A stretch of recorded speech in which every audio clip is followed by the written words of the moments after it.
सुरुवात करणार आहोत एका महत्त्वाच्या बातमीनं। बातमी आहे साम टीव्हीच्या इम्पॅक्टची। केंद्र सरकारनं साम टीव्हीच्या बातमीची दखल घेतली आहे। केंद्रीय चौकशी समिती लासलगावमध्ये दाखल झाली आहे।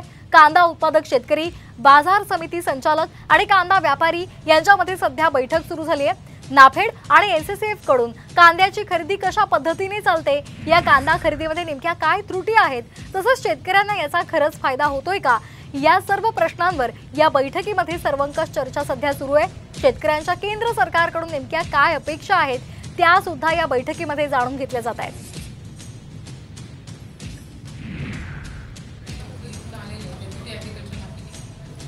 सोनाली बागड़े मार्केटिंग किसान का हित में आए हैं, किसान के लिए आए। हम इंटरनल डिस्कशन करके हम किसान का हित में जो होगा उसी के बारे में हम तर आपण पाहतोय पथक आता दाखल झालेलं आहे। शेतकऱ्यांची त्यांनी संवाद सुद्धा शेतकऱ्यांशी संवाद सुद्धा केलेला आहे आणि त्याचबरोबर त्यांच्या समस्या जाणून घेतल्या जात आहेत। केंद्रीय चौकशी समिती आता लासलगावमध्ये दाखल झाली आहे। बैठकीला सुरुवात झालेली आहे आणि यातून एक अहवाल तयार केला जाईल आणि तो केंद्र सरकारकडे सुपूर्द केला जाणार आहे।